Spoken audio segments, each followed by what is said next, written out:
Hello, everyone. Welcome back to Learning English with Podcast Conversation. I'm Tony, your host, and today we have a fascinating topic that touches all our lives. But maybe we don't always give it the attention it deserves. We're talking about sleep. Hi, Tony. Hi, everyone. Yes, sleep. It's one of my favorite things to do, but also something I used to struggle with a lot. I'm really excited to dive deep into this today. I think many of us can relate to that, Jenny. We often push sleep aside, thinking we can catch up later, or that it's less important than work, studies, or even fun. But what if I told you sleep isn't just rest? What if it's your actual superpower? Ooh, a superpower? I like the sound of that. I mean, who doesn't want a superpower, right? So, let's unlock this secret power and understand why sleep is so much more than just closing your eyes for a few hours. Exactly. So let's start with our first big question. Why do we really need sleep? What's happening when we're asleep besides just not doing anything? That's a great question, Tony. Many people think sleep is just for stopping, for relaxing, like your body is just turned off. But actually, it's a very active and important process for your body and mind. Active? So it's not lazy time? I sometimes feel guilty just lying there. No, not lazy at all. Think of it like your body's maintenance crew working overnight. While you're sleeping, your body is busy repairing cells, restoring energy, growing muscles, and getting ready for the next day. It's like your house cleaning itself and fixing all the little problems. Wow, so my body is like a tiny, efficient factory working while I'm dreaming. That's pretty cool. So it's not just about feeling less tired? Absolutely not. Feeling less tired is just one part of it. It's about total body and mind repair. Imagine your smartphone. You use it all day, and the battery goes down, right? You can't use it forever without plugging it in. Your body is the same. Sleep recharges your physical and mental batteries. That's a perfect analogy. So if I don't charge my phone, it dies. If I don't charge my body, what happens? Well, eventually, you'll feel completely drained, of course. But also, things start to go wrong. Your thinking becomes fuzzy, your mood can get really bad, and your body can't fight off sickness as well. It's like trying to drive a car with no fuel and dirty oil. It won't work well, and it might break down. Okay, that makes sense. So it's a critical part of being alive and healthy. Now, let's talk more specifically about the brain. How does sleep affect our brain? I hear it's big for memory and learning. This is where it gets really interesting for me, Tony. Sleep and the brain. When you learn new things during the day, your brain saves them better when you sleep. It's like your brain is organizing all the new information and putting it in the right place. So studying all night before an exam might not be the best idea? My younger self would be very disappointed to hear that. Probably not, Tony. That's a classic mistake. Sleep helps to cement memories. Imagine your brain is like a library. During the day, new books arrive. At night, sleep helps put them on the right shelves so you can find them later. Without sleep, those books just pile up, and you can't find anything. That's a fantastic image. So, if I'm learning a new language, like English, getting good sleep helps me remember new words and grammar? Absolutely. And it's not just memory. Your mood is also affected. Have you ever felt really grumpy or emotional after a bad night's sleep? Oh, definitely. My wife can tell immediately if I haven't slept well. I'm less patient, more easily annoyed by small things, and my creativity just disappears. I feel slow, you know? Yes. Sleep helps with problem solving and creative thinking, too. When you wake up after good sleep, sometimes solutions to problems just appear in your mind. It's like your brain has been working on it in the background, even when you weren't aware. That's happened to me. I'll be stuck on something, feel frustrated, then I'll sleep on it and wake up with a fresh perspective, or even the answer. It's truly amazing. It's like my brain gets a deep clean. Exactly. They even found that during sleep, your brain literally washes away waste products that build up during the day. So it's not just organizing, it's also cleaning. Wow, a tiny brain washing machine. Okay, so the brain gets smarter, the mood gets better. What about the rest of the body, our physical health? This is huge, Tony. First, your immune system. Sleep helps your body fight off sickness. When you don't sleep enough, you're more likely to catch a cold or the flu. Your body can't make enough of the things it needs to protect itself. That makes so much sense. Every time I've been sick, I remember feeling really tired and run down for a few days before it started. It's like my body was sending me a warning. Exactly! It's your body saying, hey, I need more rest to build up my defenses. Also, think about energy levels. Without good sleep, you feel tired all day, right? You might even crave unhealthy food for quick energy, like sugary drinks or snacks. Oh, that's me. When I'm tired, I just want sugary drinks and snacks to keep me awake. And exercise feels impossible. My energy is just gone. And that's another point, physical performance. Athletes know this. Sleep is vital for muscle repair and growth. If you work out, sleep helps your muscles recover and get stronger. It's when your body really rebuilds itself. So if you want to be strong, you need to sleep strong too. It's not just about what you do in the gym, but what you do in bed. That's a funny thought. Exactly. And it's also linked to weight management. Sleep affects hormones that control your hunger and how your body stores fat. So sleeping well can actually help you maintain a healthy weight. It's all connected. Wow, so sleep affects pretty much everything. Okay, so we know sleep is a superpower. But sometimes, getting that superpower is hard. What are some common problems people have? And maybe some simple solutions. You're right, Tony. Knowing it's important is one thing.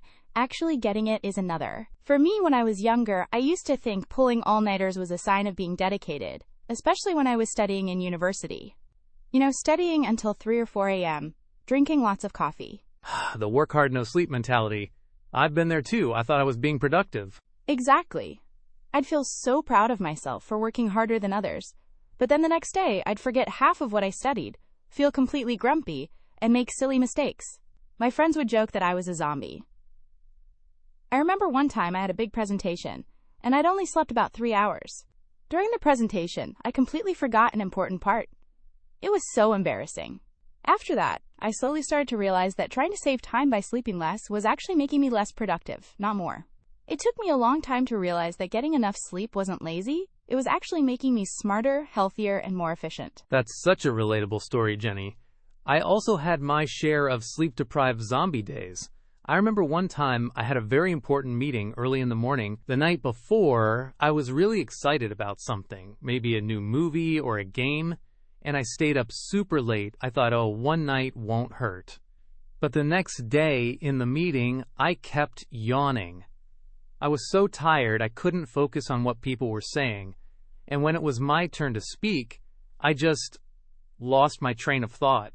My words came out slowly. It was clear I wasn't at my best, and I ended up having to drink like 3 coffees just to get through the afternoon. It made me realize that short-term fun isn't worth feeling so awful and performing badly. It's amazing how much better you feel and perform after even just one good night's sleep. Totally. So, common problems. For many, it's just falling asleep. Their mind just keeps thinking about things. Work, what I need to do tomorrow, silly things I said last week. The racing mind. Very common. Or, for me, sometimes it's waking up in the middle of the night and not being able to go back to sleep. And then I look at the clock and think, oh no, only X hours left. Yes. The I slept but I didn't really sleep feeling. What do you think causes these problems? Well, for falling asleep, often it's stress or too much screen time before bed. The blue light from phones and computers tricks your brain into thinking it's daytime, telling your body not to produce melatonin, the sleep hormone. Ah, the blue light monster. I try to put my phone away an hour before bed, but sometimes I forget. Or I just tell myself, just 5 more minutes of scrolling. It's a real struggle sometimes. I know, it's hard. For waking up in the night, it can be noise, light, or even eating too late and not feeling rested. That can be an irregular sleep schedule or even too much caffeine during the day, especially in the afternoon. Caffeine is my friend, but maybe too much of a friend. So what are some simple solutions? No complex science, just easy tips our listeners can try right away. Okay, simple solutions. For the racing mind, try writing down your thoughts before bed. Just get them out of your head onto paper. It helps clear your mind. For blue light, try to stop using screens 30 to 60 minutes before you sleep. Instead, read a physical book, listen to calming music, or just relax. Good one. I've heard reading can really help. And for waking up, maybe make sure your room is dark and quiet. Use thick curtains or an eye mask if you need, and earplugs if there's noise. Make your bedroom a true sleep sanctuary. Yes, and try to go to bed and wake up at the same time every day, even on weekends. This trains your body's internal clock, also called your circadian rhythm. That's a tough one for me on weekends. I love my weekend lie-ins, but I've noticed when I stick to it, I feel so much better on Monday mornings. I know, me too. But even an hour difference can make a big change. And limit caffeine, especially after lunch. It stays in your system longer than you think. Absolutely. So let's bring it all together. What are our top practical tips for a better night's sleep? Like a sleep improvement checklist for our listeners? Okay, tip number 1. Create a comfortable sleep environment. Make sure your bedroom is dark, quiet, and cool. Not too hot, not too cold. Think of it as your personal sleep cave. A place just for rest. Sleep cave? I like that. My bedroom sometimes feels more like a multi-purpose room. I definitely need to make it more peaceful and dedicated to sleep. Absolutely. Tip 2. Develop a relaxing pre-sleep routine. This is different from just putting your phone away. It's about telling your body, okay, it's time to slow down. Maybe a warm bath or shower, gentle stretching, reading a physical book, or listening to calming music, or a podcast like ours. I've tried the warm bath. It does make a difference. It's like a signal to my body to relax. So, no exciting movies or arguments before bed, right? Definitely not. Tip 3. Watch your diet and drinks. Avoid heavy, spicy, or sugary meals close to bedtime, and caffeine, as we said, in the afternoon. Also, alcohol might make you feel sleepy at first, but it actually hurts your sleep quality later in the night. Oh, that's a good point about alcohol. I sometimes think it helps me fall asleep, but then I wake up feeling less refreshed, like I haven't truly rested. Exactly. It disturbs your deeper sleep cycles. Tip 4. Get some natural light during the day, especially in the morning. This helps set your body's natural clock. Go for a walk, have your coffee near a window, anything to get that morning light. That's easy enough. And I guess exercise is good, but not too close to bedtime? Yes, exactly. Exercise is fantastic for sleep and overall health, but try to finish your vigorous workouts at least a few hours before you plan to sleep. Otherwise, your body might be too energized to wind down quickly. And final tip, maybe the most important. Be patient and consistent. Don't expect perfect sleep overnight. It takes time for your body to adjust to new habits. Small changes over time lead to big improvements. That's true. It's a journey, not a sprint. Like learning English. You need to practice regularly. Absolutely. So, Jenny, after all this great information, what are the 3 big takeaways our listeners should remember to unlock their sleep superpower? Okay, number 1. Prioritize sleep like you prioritize food and exercise. It's not a luxury, it's a basic need for your health, well-being, and ability to function at your best. Plan for it, protect it, make time for it. That's so true. We plan our meals, our workouts, why not our sleep? It's just as important. Exactly. Number 2. Create a simple, calming bedtime routine. Even 15 to 30 minutes of winding down can make a huge difference. Make it a relaxing habit you look forward to every night. Like a little sleep ritual. I like that. It sounds much nicer than going to bed because I have to. Yes, and number 3, listen to your body. If you feel tired, don't ignore it and push through. If you're struggling to sleep, try to understand why. Your body gives you signals. Learn to hear and respond to them. It knows what it needs. That's powerful.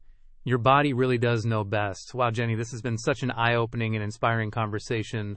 We really have uncovered the superpower of sleep and how it affects every part of our lives. It's true. I hope our listeners feel more inspired to give sleep the attention it deserves. It's not just about resting. It's about empowering yourself for the next day. Absolutely. So our challenge to you, our wonderful listeners, is to try one new sleep tip this week. Maybe it's putting your phone away earlier, or trying a warm, calming drink before bed, or just being more consistent with your bedtime. See what small change can make a big difference in how you feel. Yes, and tell us about it. What's your favorite sleep tip? Or what's one thing you learned today about sleep? Share your thoughts in the comments wherever you listen to us, or on our YouTube channel, Learning English with Podcast Conversation. We'd love to hear from you. We love hearing from you. Thank you so much, Jenny, for sharing your insights and experiences today. This was truly helpful. My pleasure, Tony. It was great talking about this important topic. And remember, good sleep means better English learning too. Absolutely. And thank you, dear listeners, for joining us. Remember, a well-rested you is a powerful you. Sleep well, live well. See you next time on Learning English with Podcast Conversation. Bye, everyone. Sweet dreams.